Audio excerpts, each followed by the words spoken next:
Alhamdulillah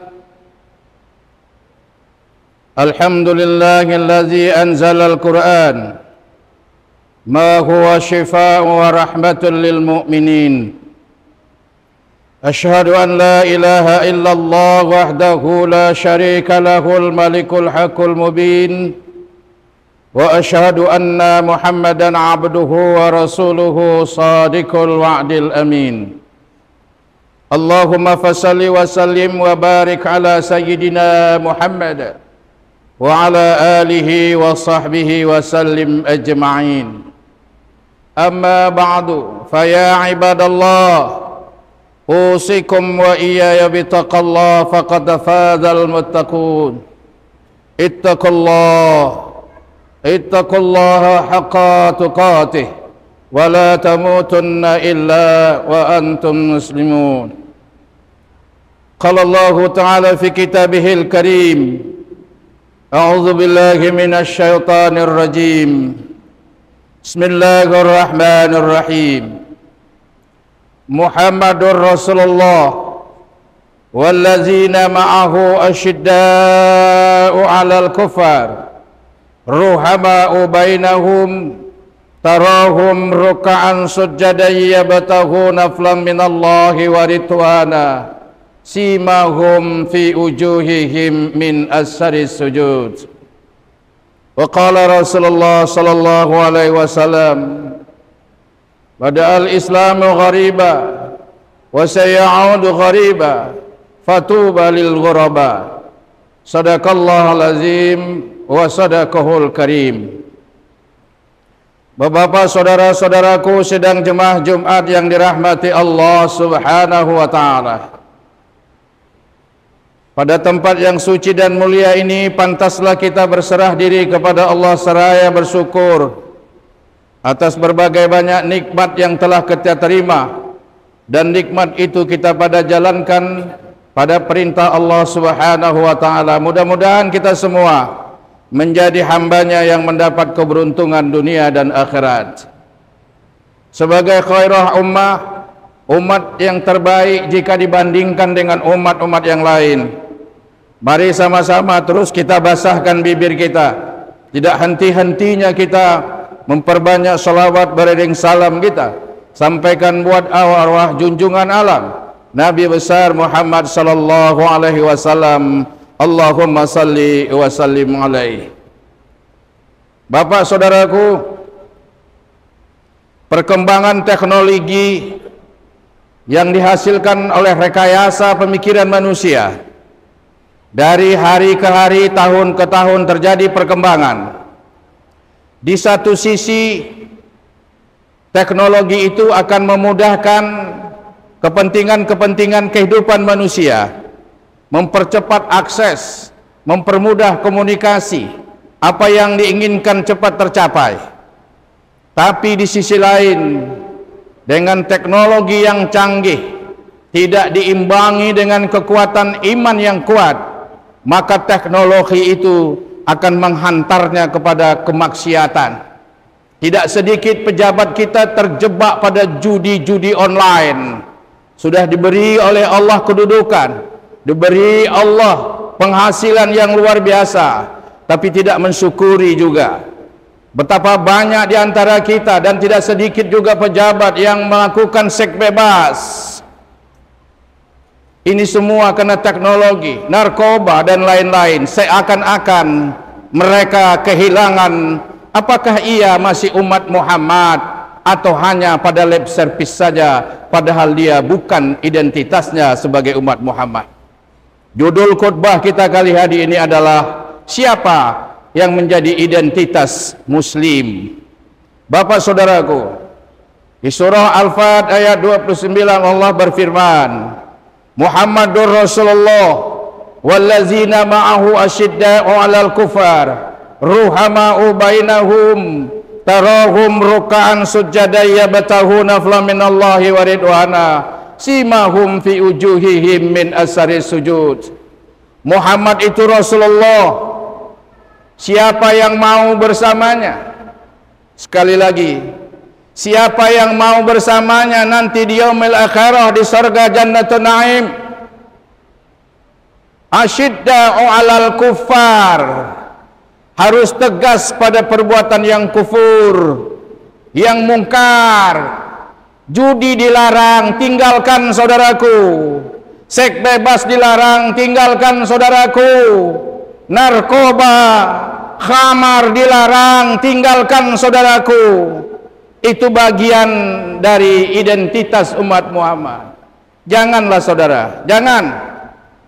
Kalau kita mengaku umat Nabi Muhammad, asyidda'u 'alal kuffar, tegas pada yang kufur, maksiat tinggalkan, yang halal teruskan. Halalul bayin wa harramal bayin. Islam itu tegas, ini halal, oke. Ini haram, tinggalkan. Jika Anda kabur-kaburkan, Anda bukan umat Muhammad Rasulullah sallallahu alaihi wasallam. Kita perhatiin belakangan ini, yang kita dengar, yang kita lihat di berbagai media, na'udzubillah, orang yang dihormati, orang yang kedudukannya tinggi, orang yang sudah sejahtera, tapi tidak tahu malu, tak bersyukur kepada Allah, buat maksiat juga. Hati-hati, hati-hati saudaraku. Jabatan Anda sebentar, kedudukan Anda sebentar, kemewahan Anda tidak bawa mati. Akhirat menunggu. Tinggalkan. Asyidda'u 'alal kuffar. Yang kedua, ciri umat Muhammad atau identitasnya adalah ruhama'u bainahum. Ayo kita ciptakan rasa kasih sayang di antara kita. Sesama muslim adalah bersaudara. Jika kau dicubit sakit, saudaramu sakit. Jika saudaramu susah, kau harus ikut susah. Jika saudaramu mendapat kebahagiaan, kau ikut bahagia. Bersamalah meniti karir pada jalan Allah. Jangan saling mengecilkan. Jangan saling mengecilkan. Itu melemahkan saudaramu, berarti melemahkan kau juga. Marilah kita saling membesarkan, karena sesama muslim ini perlu ada ukhuwah, perlu ada persaudaraan untuk kita bisa maju. Ada ukhuwah diniyah, karena kita bersaudara karena agama Islam. Ada ukhuwah basyariah, kita bersaudara karena sesama diciptakan Allah. Ada ukhuwah wataniyah, kita harus cinta pada negeri Indonesia ini. Kita harus bangun Indonesia ini berakar dari nilai-nilai keagamaan. Bukankah Pancasila yang pertama ketuhanan yang Maha Esa? Menunjukkan founding father kita dulu, ulama-ulama pendiri negara ini berharap pejabat penguasa itu harus berdasarkan tauhid. Ketuhanan Maha Esa itu sudah dirubah di preambul. Mulanya bukan ketuhanan Maha Esa. Mulanya adalah umat Islam ini punya syariat untuk menjalankannya. Tapi ulama bersepakat supaya ada kesatuan. Menjadi ketuhanan Maha Esa, hakikatnya tauhid. Kalau negeri ini dipimpin pejabat-pejabat yang bertauhid, insya Allah makmur. Karena janji Allah, "Lau anna ahlal qura amanu wattaqo, la fatahna alaihim barakatim minas sama'i wal ardh." Kalau satu negeri itu pemimpin dan rakyatnya beriman bertakwa kepada Allah, Allah curahkan rahmat dari langit dan keluarkan dari bumi untuk memakmurkan kalian semua. Tapi ingat, kalau pejabat-pejabatnya, rakyatnya maksiat, dinasehati tidak ingat, tidak mau ikut, tunggu azab Allah, tunggu murka Allah. Negeri ini kemarau, negeri ini akan susah. Bapak saudara-saudaraku sedang jemaah Jumat rahimakumullah. Itu yang kedua. Yang pertama tadi adalah yuk kita hindari maksiat. Yang kedua, mari kita ciptakan rasa kasih sayang. Yang ketiga, tarahum ruk'an sujadan yabtaghuna fadlan minallahi wa ridwana. Mari kita semua rukuk dan sujud dalam artian solat. Bapak saudaraku, lewat mimbar yang singkat ini kami ingatkan semua, Kalau bapak-bapak, saudara-saudara punya jabatan tinggi, maka sholat Anda juga harus tinggi. Apalah salahnya di samping meja megah Anda harus ada sajadah, ada Al-Quran. Waktu sholat ada senggang, baca Al-Quran.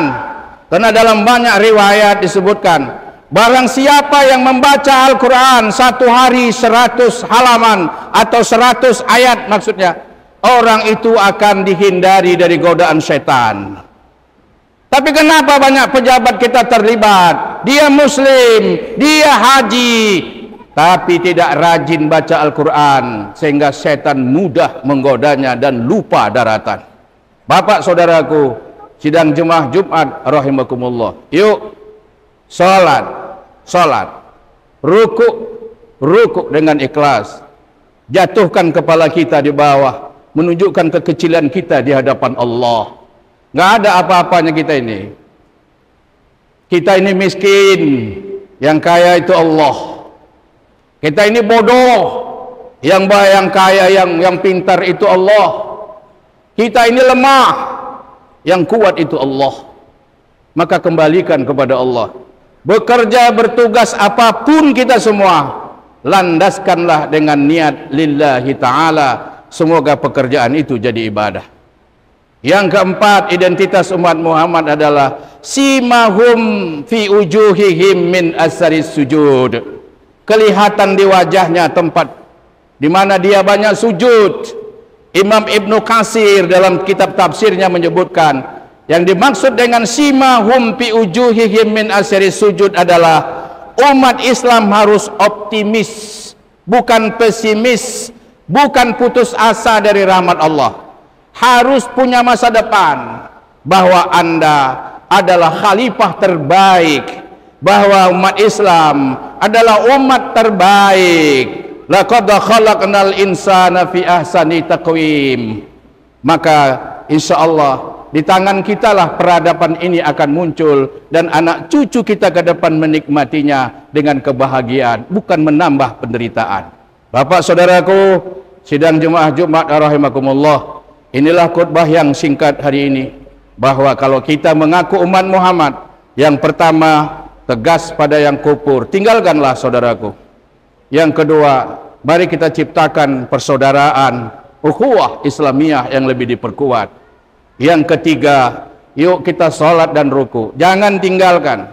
Semakin tinggi kedudukan dikasih Allah, semakin rajin sholat, baik fardu, rawatib, dan sholat sunat lainnya. Yang keempat adalah kita terus berusaha, berikhtiar, optimis, bahwa masa depan masih ada yang kita harapkan. Semoga Allah memberkahi kita semua dan menempatkan kita menjadi umat Muhammad yang tidak hanya pada kata-kata dan lisan, tapi juga pada perbuatan. Insya Allah di akhirat nanti kita berjumpa dengannya dan mendapatkan syafaatul kubra dari Rasulullah sallallahu alaihi wasallam. Amin. Barakallahu wa lakum fil Qur'anil azim wa nafa'ani wa iyyakum bima fihi minal ayati wa dzikril hakim. Aqulu qawli hadza wastaghfiruhu innahu huwal ghafurur rahim.